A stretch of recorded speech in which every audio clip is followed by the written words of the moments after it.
পর্ব ২৩৫। হতাশ হবেন না।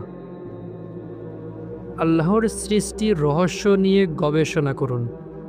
এই পৃথিবীতে ও বিশ্বজগতে আল্লাহর যেসব নিদর্শনাবলী আছে, আপনি যদি তা নিয়ে গবেষণা করেন তবে আপনি এমন সব বিস্ময়কর জিনিস পাবেন যা আপনার দুশ্চিন্তা ও উদ্বিগ্নতা দূর করে দিবে। কেননা আত্মা আজব, বিস্ময়কর ও অদ্ভুত বিষয়ে আনন্দ পায়। ইমাম বুখারী রহেমাহুল্লাহ ও ইমাম মুসলিম রহেমাহুল্লাহ জাবের ইবনে আবদুল্লাহ রাদিয়াল্লাহু আনহু থেকে একটি হাদিস বর্ণনা করেন যে তিনি বলেছেন, আল্লাহ রাসূল সাল্লাল্লাহু আলাইহি ওয়াসাল্লাম আমাদেরকে এক অভিযানে প্রেরণ করেছিলেন এবং সেই অভিযানে তিনি আবু উবাইদা রাদিয়াল্লাহু আনহুকে আমাদের নেতা হিসেবে নিয়োজিত করলেন বা বানিয়ে দিলেন। কুরাইশদের একটি কাফেলার সাথে আমাদের সাক্ষাৎ করার কথা ছিল। তিনি যেহেতু আমাদের খাবারের জন্য অন্য কিছু পেলেন না, তাই রাসূলুল্লাহ সাল্লাল্লাহু আলাইহি ওয়াসাল্লাম সে যাত্রার জন্য মাত্র এক কোটা খেজুর আমাদের জোগাড় করে দিলেন। সুতরাং আমরা যেদিন বেরিয়ে পড়লাম সেদিন থেকে আমাদের সামনের কিছুদিন পর্যন্ত আবু উবাইদা রাদিয়াল্লাহু আনহু আমাদের প্রত্যেককে প্রতিদিন একটি করে খেজুর দিতেন। হাদিসের রাবি মানে হচ্ছে বর্ণনাকারী জাবের রাদিয়াল্লাহু আনহুকে জিজ্ঞেস করলেন যে তারা সে একটি করে খেজুর দিয়ে কি করত। তিনি উত্তরে দিলেন, আমরা শিশুদের মতো সে একটি খেজুর চুষে খেতাম, তারপর আমরা পানি পান করতাম। সারাদিনের মতো আমাদের জন্য এটাই যথেষ্ট ছিল। খেজুর শেষ হয়ে গেলে পরে আমরা আমাদের লাঠি দিয়ে গাছের পাতা পেড়ে তা পানিতে ভিজিয়ে খেতাম। তখন আমরা খাবারের তালাশে সমুদ্র তীরে হাঁটছিলাম। এমন সময় একদিন আমরা এমন কিছু একটা দেখতে পেলাম যা দূর থেকে বিশাল বালুর পাহাড়ের মতো দেখাচ্ছিল। যখন আমরা এটার কাছে গেলাম তখন আমরা বুঝতে পারলাম যে এটা তিমি নামক এক বিশাল সামুদ্রিক সৃষ্টি। আবু উবাইদা রাদিয়াল্লাহু আনহু প্রথমে বললেন যে এই প্রাণীটি বিনা জবাইতে মারা গেছে, তাই এটি খাওয়া হারাম। কিন্তু পরে তিনি বললেন, না, আমরা আল্লাহর রাসূলের দূত, আমরা আল্লাহর পথে আছি এবং আমরা ভয়াবহ শোচনীয় অবস্থায় আছি, অতএব তোমরা সবাই এটা খাও। আমরা ৩০০ জন সবাই ১ মাস ধরে এটা খেয়ে খেয়ে মুটিয়ে গিয়েছিলাম। আমার মনে পড়ে কিভাবে আমরা বর্শা নিয়ে এটার চক্ষু কোটরে ঢুকিয়ে দিতাম। চক্ষু কোটরের ভেতর থেকে আমরা ষাঁড়ের মতো বড় বড় চর্বির টুকরাসহ কেটে বের করে আনতাম। জন্তুটি এতই বিশাল ছিল যে যখন আবু উবাইদা রাদিয়াল্লাহু আনহু আমাদের ১৩ জনের একটি চক্ষু কোটরে সারিবদ্ধ হয়ে দাঁড়াতে বললেন, তখন এই ১৩ জন সবার জন্য এটার চোখের ভিতরে যথেষ্ট জায়গা হলো। তিনি এর খাঁচার একটি হাড় নিয়ে মাটিতে খাড়া করেছিলেন। তারপর তিনি সবচেয়ে উঁচু একটি উট নিয়ে তার উপরে আমাদের মধ্যে সবচেয়ে লম্বা একজনকে ছড়ালেন এবং তারা এই খাঁচার হাড়ের নিচ দিয়ে পার হয়ে যেতে পারল। অবশেষে যখন আমরা সে স্থান ত্যাগ করলাম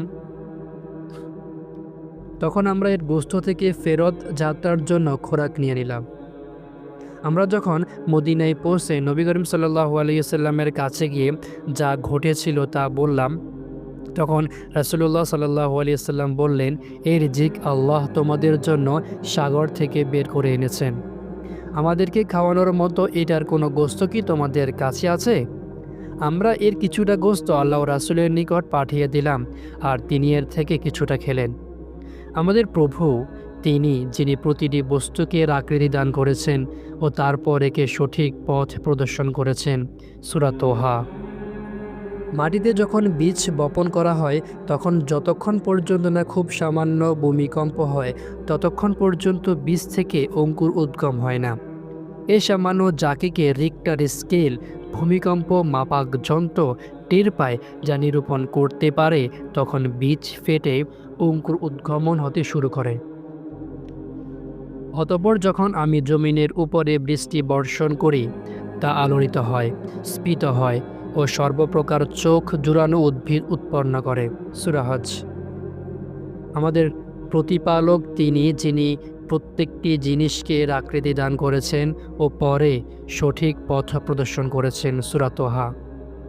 বিশ্বতন্ত্র গবেষক ডক্টর জগলুল আন-নাজ্জার তার একটি বক্তৃতায় উল্লেখ করেন যে বহু যুগে আগে একটি ধূমকেতু আলোর গতিতে যাত্রা শুরু করেছে, কিন্তু এখনও এটা পৃথিবীতে এসে পৌঁছতে পারেনি।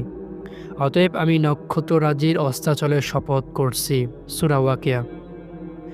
আমাদের প্রভু তিনি, যিনি প্রতিটি বস্তুকে এর আকৃতি দান করেছেন, এরপর প্রত্যেককেই সঠিক পথ প্রদর্শন করেছেন। 1953 সালে সাম্প্রতিক ঘটনাবলী নামক পত্রিকায় প্রকাশিত এক বিস্ময়কর ঘটনা হলো ওনার কাহিনী। বহু পুলিশের পাহারায় প্যারিসে প্রবেশকারী ওনা ছিল 80,000 কিলোগ্রামেরও বেশি ওজনের এক মোটা সোটা নরওয়ের তিমি মাছ। এই অতিকায় দৈত্যটিকে বহন করতে 8টি ট্রাক্টর লাগত। সবকটিকে ট্রাক্টরকে একটি ট্রান্সপোর্ট ট্রেইলারের সাথে বাঁধা হয়েছিল। তিমিরটিকে 1 মাসব্যাপী প্রদর্শনীতে রাখবার কথা ছিল এবং পরিদর্শকদেরকে এটার বৈদ্যুতিক বাতি দিয়ে আলোকিত প্যাডের ভেতর প্রবেশের অনুমতি দেওয়া হবে বলে কথা ছিল। কিন্তু ব্যবস্থাপকগণ ও পুলিশরা এটাকে প্রদর্শন করার স্থানের ব্যাপারে একমত হতে পারেননি, কারণ যে দালানে বা রাস্তায় এটাকে প্রদর্শন করা হবে তার জন্য এ জন্তুর আকার ও ওজন হুমকিস্বরূপ ছিল। কচি বয়স, মাত্র 18 বছর হওয়া সত্ত্বেও এটা 20 মিটারের এক বিস্ময়কর দৈর্ঘ্যে পৌঁছে গিয়েছিল। এটা গত বছর নরওয়ের পানির স্রোতে ধরা পড়েছিল এবং এটাকে পরিদর্শনের জন্য ট্রেনে করে এক শহর থেকে আরেক শহরে নেয়ার কথা ছিল, কিন্তু এটার আকার ও ওজনের সমস্যার কারণে বাধ্য হয় এটাকে 30 মিটার দৈর্ঘ্যের এক বিশেষ ট্রেইলারে করে পরিবহন করতে হয়েছিল। আমাদের প্রভু তিনি, যিনি প্রতিটি জিনিসকে এর আকার দান করেছেন, তারপরে একে সঠিক পথ প্রদর্শন করেছেন। সূরা তোহা। মামার ইবনে রশিদ আল বসরি থেকে আব্দুর রাজ্জাক আস-সানানি বর্ণনা করেছেন যে তিনি বলেছেন, আমি ইয়েমেনে এত বড় আকারের আঙ্কুরের থোকা দেখেছি যা একটি গাধার পূর্ণ বোঝা ছিল, আর সারি সারি গুচ্ছযুক্ত থোকাওয়ালা লম্বা লম্বা খেজুর গাছ। সূরা কাফ। সকল প্রকার বৃক্ষ ও উদ্ভিদ একই প্রকার পানি দ্বারা পুষ্ট হয়, অথচ আমি ফল হিসেবে তাদের কতকগুলোর উপর আমি শ্রেষ্ঠত্ব দিয়ে থাকি। অবশ্যই বোধশক্তি সম্পূর্ণ সম্প্রদায়ের জন্য এতে রয়েছে নিদর্শন। প্রতিটি উদ্ভিদই এর নিজস্ব বিশেষ প্রতিরোধ ব্যবস্থা দ্বারা সমৃদ্ধ। কিছুকে শক্ত করে সৃষ্টি করা হয়েছে, কিছুর গায়ে কাঁটা আছে যা দিয়ে এরা নিজেদেরকে রক্ষা করে, এবং এগুলো ছাড়া অন্যান্য এমন কিছু আছে যেগুলো তিক্ত ও জাজালো। আমাদের প্রতিপালক তিনি, যিনি সব কিছুকে এর অবকাঠামো দান করে একে সঠিক পথ দেখিয়েছেন। সূরা তোহা। নভোচারীরা বলেন যে বেলুন যেভাবে প্রসারিত হয় এ মহাবিশ্বে সেভাবে অল্প অল্প করে প্রসারিত হচ্ছে। আমি ক্ষমতা দিয়ে আকাশকে বানিয়েছি এবং অবশ্যই আমি প্রসারিত করি। অন্যরা বলেন যে ভূমি যখন সংকুচিত হচ্ছে তখন সাগর মহাসাগর প্রসারিত হচ্ছে। তবে কি তারা দেখে না যে আমি অবশ্যই ভূমিকে চতুর্দিক থেকে ক্রমান্বয়ে কমিয়ে দিচ্ছি? 1982 সালে ফয়সাল ম্যাগাজিন 22 কেজি ওজনের একটি বাঁধাকপির কাহিনী বর্ণনা করেছিলেন যার ব্যাস ছিল 1 মিটার। একই খামারে তারা 2.3 কেজি ওজনের একটি পেঁয়াজ পেয়েছিল যার ব্যাস ছিল 30 সেন্টিমিটার এবং 60 সেন্টিমিটার পরিধি বিশিষ্ট একটি টমেটো পেয়েছিল। এগুলোর ব্যতিক্রমধর্মী জিনিস যা মাত্র একজন মেক্সিকান কৃষকের খামারে পাওয়া গিয়েছিল। আমাদের প্রভু তিনি, যিনি প্রতিটি বস্তুকে এর গঠন দান করে পরে একে সঠিক দিক নির্দেশনা দিয়েছেন। সূরা তোহা। মাথায় আছে 4 রকম তরল পদার্থ, তা থেকে মুখে আছে তৃপ্তিদায়ক স্বাদ যা খাদ্য ও পানীয়ের সাথে মিশে, নাকে আছে আঠালো স্রাব যা ধুলাবালিকে ভিতরে প্রবেশে বাধা দেয়, চোখে আছে লোনা যা লবণাক্ত পানি যা শুষ্কতা প্রতিরোধ করে, এবং কানে আছে অম্ল রস যা প্রাণীকে পোকামাকড় থেকে ও ব্যাপকভাবে ক্ষতি থেকে রক্ষা করে। এবং তোমাদের নিজেদের মাঝে আমার নিদর্শনাবলী রয়েছে, তবে কি তোমরা তা দেখতে পাও না? সূরা যারিয়াত। এবং যা তুমি জানতে না তিনি আল্লাহ তোমাকে তা শিখিয়েছেন। সূরা নিসা। তিনি মানুষকে তা শিক্ষা দিয়েছেন যা সে জানত না। সূরা লক। এবং আল্লাহ তোমাদেরকে তোমাদের মাতৃ জঠর থেকে বের করেছেন এমন অবস্থায় যে তোমরা কোনো কিছুই জানতে না, এবং তিনি তোমাদের শ্রবণ শক্তি, দৃষ্টিশক্তি ও হৃদয় সৃষ্টি করে দিয়েছেন। সূরা নাহল। আর আমি তাকে কর্মের ধাতব কোট নির্মাণ কৌশল শিক্ষা দিয়েছিলাম। সূরা আম্বিয়া। বরং তারা তা অস্বীকার করে যার জ্ঞান তারা অর্জন করেনি, এবং এখনও যার ব্যাখ্যা তাদের নিকট এসে পৌঁছেনি। সূরা ইউসুফ। এবং আমি তাদেরকে এমন কোনো নিদর্শন দেখাইনি যা এর অনুরূপ নিদর্শন থেকে শ্রেষ্ঠ নয়। সূরা আজ-জুখরুফ। আমাদের প্রভু তিনি, যিনি প্রত্যেক বস্তুকে এর গঠন দান করে একে পথ নির্দেশ দিয়েছেন। সূরা তোহা। আত্মা এর প্রভুকে অমাননা করলে এটা পরিত্যক্ত ও নিঃশব্দ বোধ করে না।